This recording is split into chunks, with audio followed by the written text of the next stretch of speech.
From Unity Church of Christianity in Houston, Texas, this is The Awakened Life with Reverend Howard Caesar.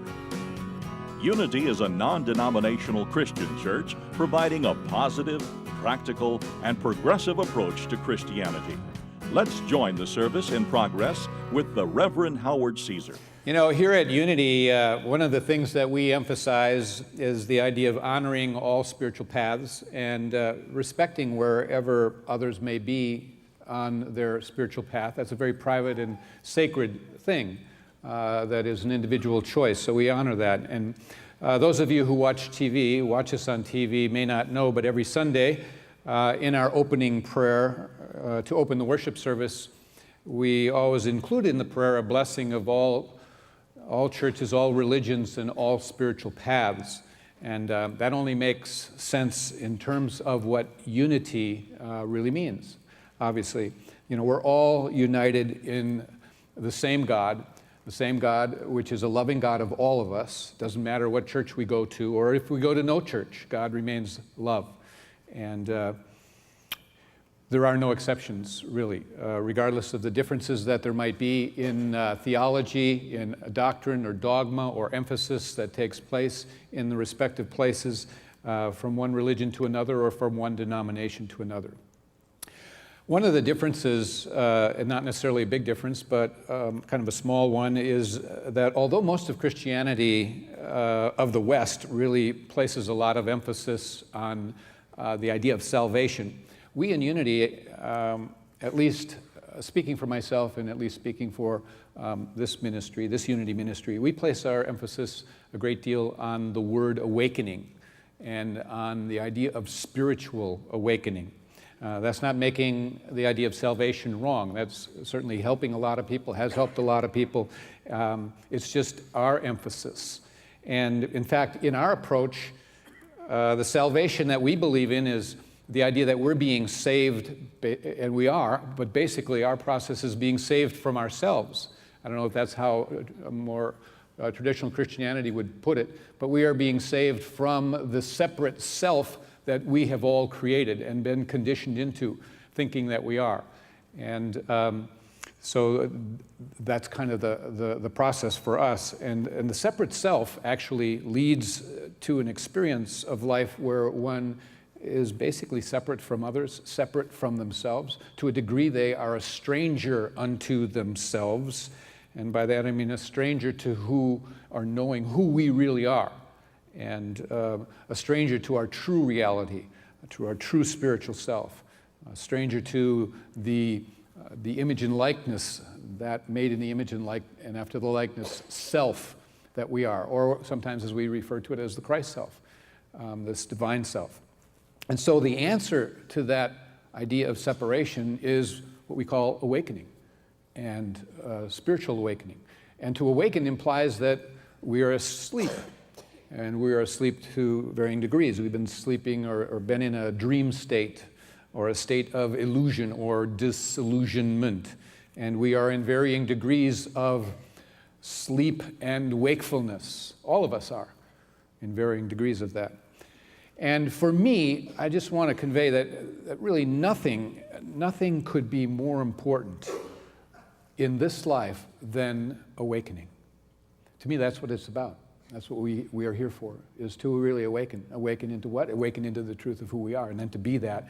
And that in itself is helpful in healing our world and our planet, healing all of our relationships, all of wherever we find ourselves showing up. It's very, very powerful. One aspect of the idea of salvation is that it leads to somehow the perspective that there is this one life to live, to get it right, and that at the end of that life, you are judged by God, and you either make it to heaven or you go to hell, and that there's this final outcome, and there's really no appeal process. And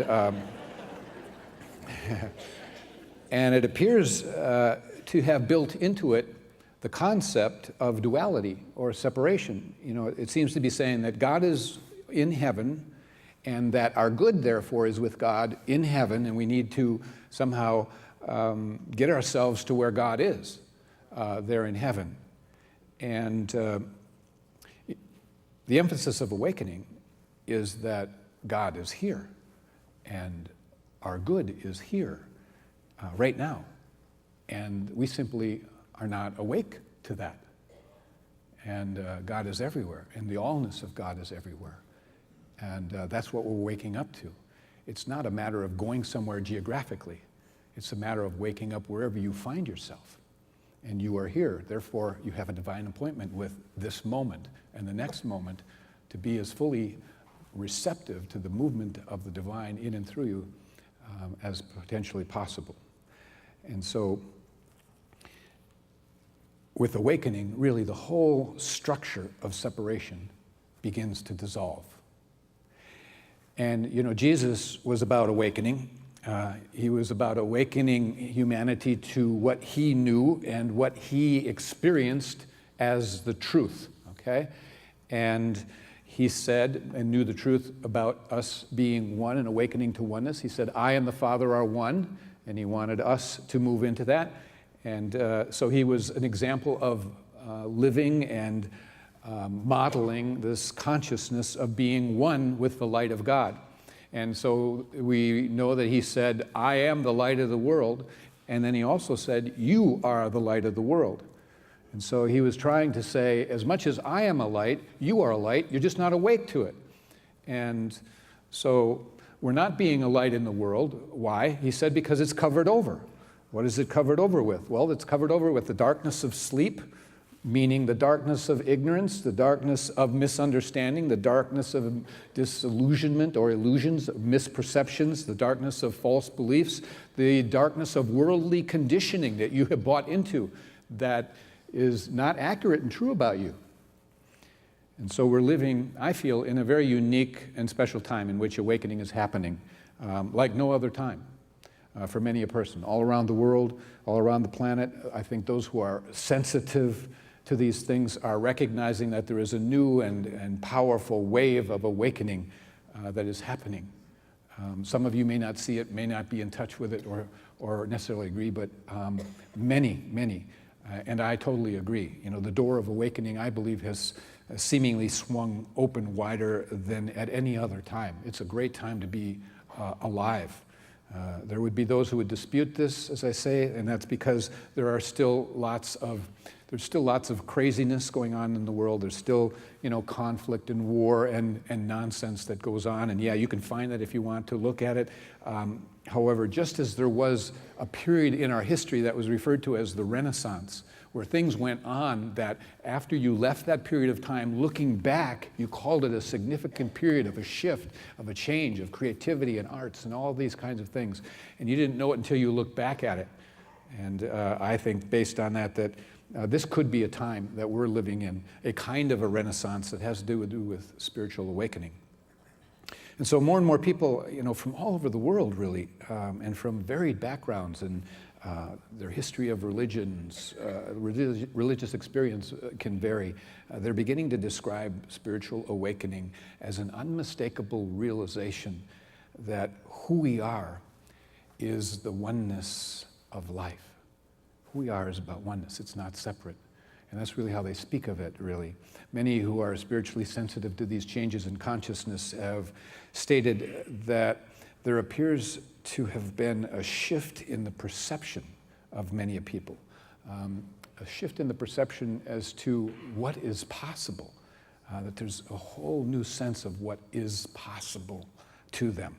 As never before, there are things happening and going on, I think, all over the world that seems to be evidence that spiritual awakening is really no longer something that is happening only for the spiritually elite.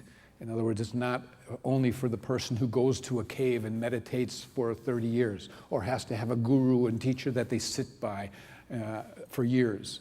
The age of the guru is over, is what is being stated. And that basically those, you know, that this idea of awakening is now within the reach of all of us. And it's a powerful thing. And so there's a new wave of interest actually going on in awakening. And there are new signs, there's new evidence of it becoming a real experience for people.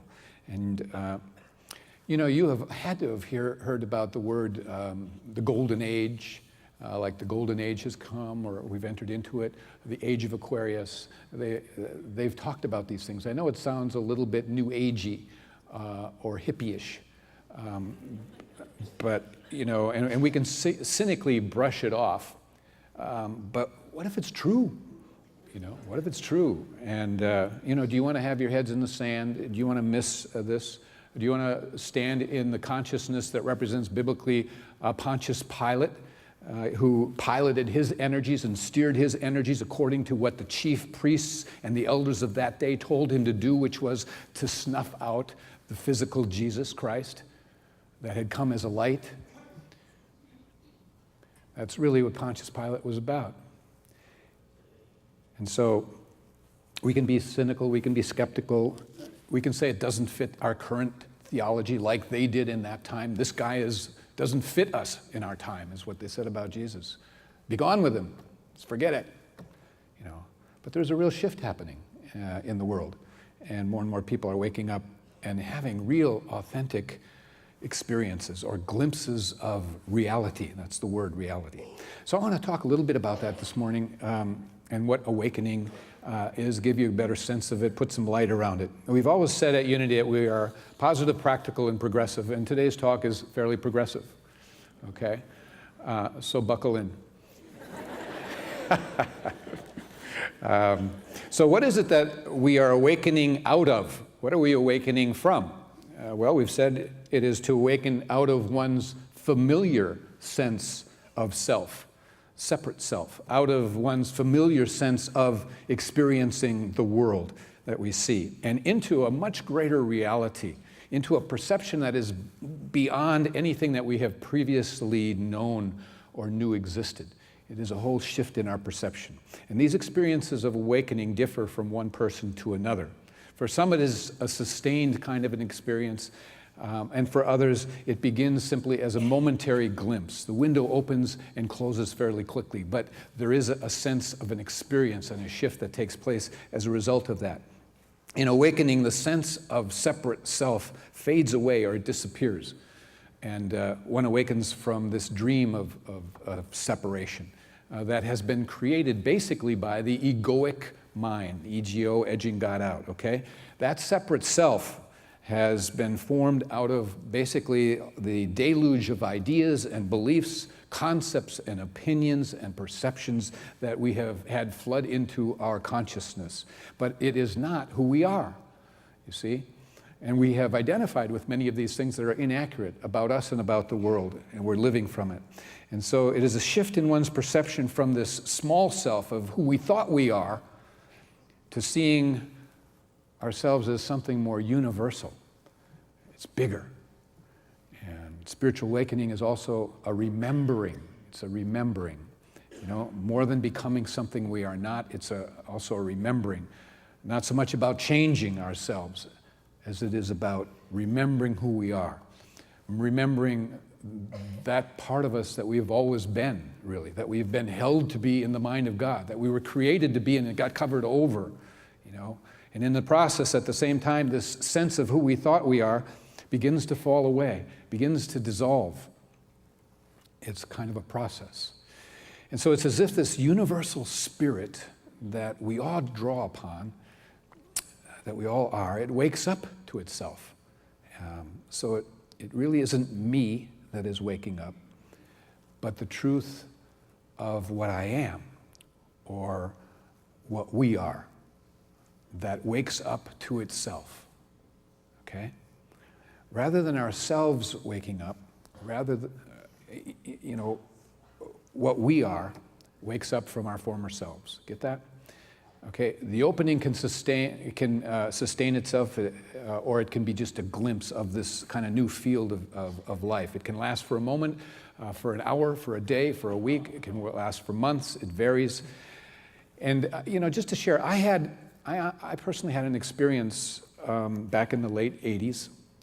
I came here in 1983, and somewhere around 1988 or 89, I had this shift into some level of awakening.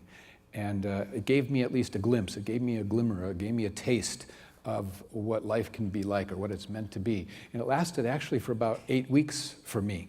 And I had amazing clarity through that period of time. And I felt deeply connected to everyone. Everyone was my brother and sister. My heart was open. I just felt the energies of love flowing through me incredibly, like I'd never known before. And nothing seemed to disturb me. I was accepting. I was non-resistant. See, I wasn't fighting what was coming at me or whatever the world or life threw in front of me. I didn't fight it. It just is. I accepted what is. And truth flowed from me from somewhere beyond. And I felt like at times during that period of time when I was speaking as a minister, like I was channeling. It was almost as if I was speaking and at the same time observing myself speaking. You know, like there was something that had hold of me that was moving through me, that another part of me was like, wow, I'm in awe of this, you know? And it's the only way I can speak of it. I felt connected to everything and everyone, and I felt also that there was nothing that was impossible. It's like I knew that at such a deep level that nothing was impossible. And I still have many of these things, of course, going on in me, but not at the same intensity to which that window that opened for that period of time in me. It was a glimpse into reality, and it was a level of a sense of there being more even beyond it. And actually since then, in November of 2012, I had another glimpse or shift into awakening while I was in India. And it was one of the most profound experiences that I have had in this life, walking the spiritual path. I'm humbly grateful for that experience. In both instances, although somewhat different, they were both very potent, and they carried a degree of energy and force that was life-altering. And there is something that opens in you that never completely closes again. You don't ever forget it. You don't ever forget that feeling and that window of time and that experience. You have a sense of what reality really is, and something within you is actually changed for forever. And it's almost like, I assume, I haven't had a near-death experience, but those individuals who have had a near-death experience, you can't tell them that they didn't have the experience they had. They know what they had. They may not be able to communicate it, they may not be able to put the words to it, but they're changed, and they have never forgotten it. And their sense of what the purpose of life is and their role and who they really are has shifted as a result of that experience. They're not the same. They remember. They may not maintain the intensity of the clarity that they had within the experience, but they have tasted the truth and they carry that with them, and they're different. Many of the images that we have found about ourselves and about the world, you know, we are simply a resistance to things as they are. Many of the images that we hold. You know, the ego actually, you have to understand, is the mechanism that our mind uses to resist life as it is. I read somewhere where an author said that, he clarified that the ego isn't a thing as much as it is a verb. The ego is always pushing and pulling, never content with what is, always making what's there wrong, so to speak, or to be afraid of. And so it is the resistance to what is. So it is not, you have to understand, it is not the me, not the separate self, or the ego that awakens. The sense of me, or the separate self, driven by the ego, becomes quieted, becomes silenced. It is more witnessed, and it is no longer identified with the thoughts that come from that part. In awakening, we are, what we are is that something that is kind of watching what's going on in our consciousness. And so whether it's for an hour or a day or a week or longer, the glimpse into awakening actually varies from person to person. And you may hear some person talk about their experience, and then you'll want it to be like that. It doesn't necessarily happen like that. It can be different for each individual a little bit. There can be some similarities. But while in this experience of awakening, life becomes really a flow. It's a flow. There's no resistance. Things show up when they show up. And there's a sense of trust. There's a sense of acceptance of what is. And the spirit within one is free. And it's moving unhindered by former conditionings of being in this world. And when a person has even a moment of waking up from the illusion of separation, there is a sense of great relief. And the great relief can show itself by just giddiness, blissful laughter, uncontrollable. And I've seen it happen in people, in India actually in particular, and some here. But it can be that it's just when you get into that state, it's just a blissful laughter because it's such a relief. Or it can be crying because one is so humbly moved by what reality they now see and are experiencing, that window that opens. A full awakening is sometimes referred to as God realized, and where one is walking and talking with God. That's a big leap. We're talking about really a process that is incrementally, step by step, going towards a deepening into the perspective of spirit and into a sense of oneness and being in that oneness.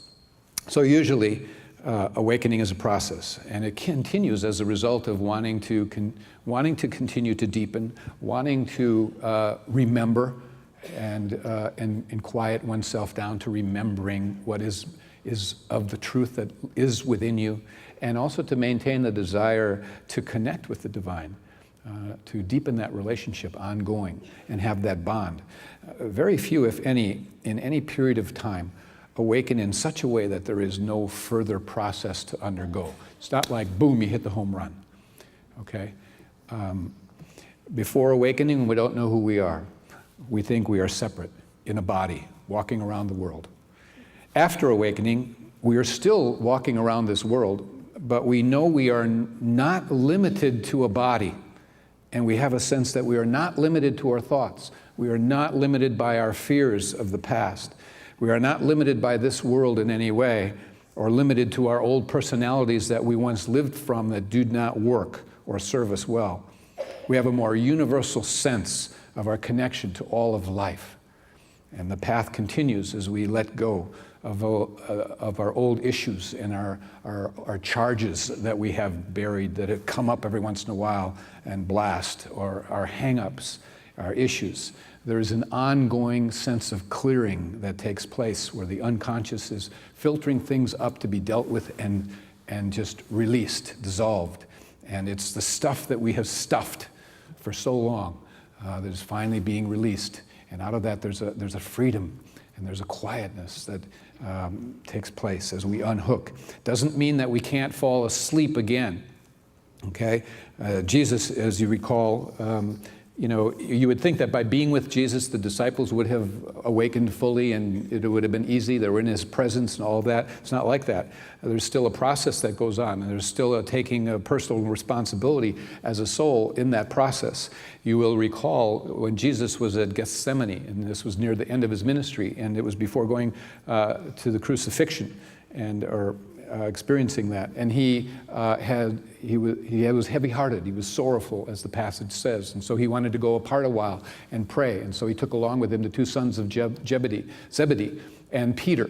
So he took along three. And he said, okay, I'm going apart to pray. Would you please keep watch? Keep watch.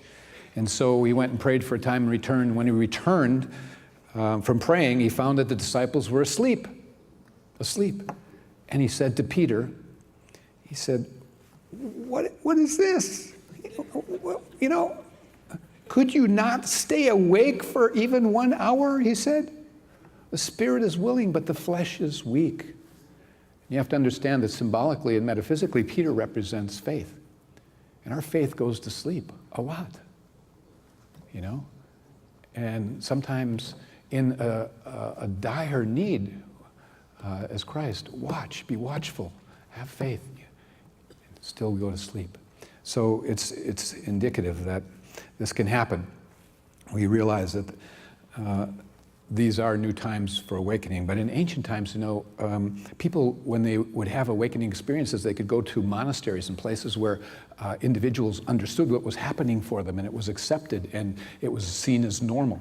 But in today, as people are awakening and entering into this experience, it's difficult because they can have a glimpse of reality and have this experience one evening, and the next day they have to go show up at the office at work. There's no sense of orientating, talking about it, being understood, where you're not freaking people out or having them think you're weird. All of that is to be contended with. So awakening involves a new perspective, and the things that oriented us to life as we know it are no longer there.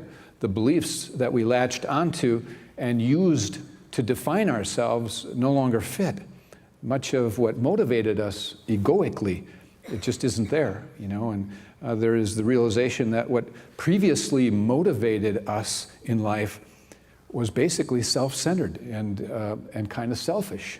It was all about wanting and getting and achieving and finding happiness and avoiding unhappiness and trying to find love and get love as opposed to being love. There's a whole different orientation that takes place as you begin to have the egoic side silenced, and who you really are begins to awaken. Understand that we can awaken some and still have elements of the ego remain undissolved because it's a process, and so the ego is going to fight to stay alive. As awakening happens, ego doesn't necessarily cooperate. It will resist, but part of the process is that you begin to recognize ego. You begin to witness it and observe it and not identify with it. You understand? And that's part of the process. But nothing, as much as this, we want to put it, this is not about words, it's not about concepts, it's not about intellectualizing. There is no substitute for the experience. And so it's about really coming to the place where we begin to realize that we're not a body, we're not our mind, we're not our thoughts. Yes, we have a body, yes, we have thoughts, we have a mind, but you are not identified with that. You don't identify yourself as that. You are connected to the very source, the divine, that is more than and bigger than any of those things. And as one grasps this more deeply and goes through the process, all fear begins to leave. You don't have fear anymore. You don't get disturbed. You don't have internal conflicts going on. And your mind chatter has quieted down. And so it's good for each of us with deep sincerity to ask the divine to take you into awakening. Our talking about it today is going to awaken you some, believe me, just having had that talked about. But also listen and learn to surrender, to let go and to let God. There is what I call a spiritual healthy helplessness, where we let God take over. We invite grace in. We live in the moment where God is. May you all awaken to the truth and the reality of who you are. God bless.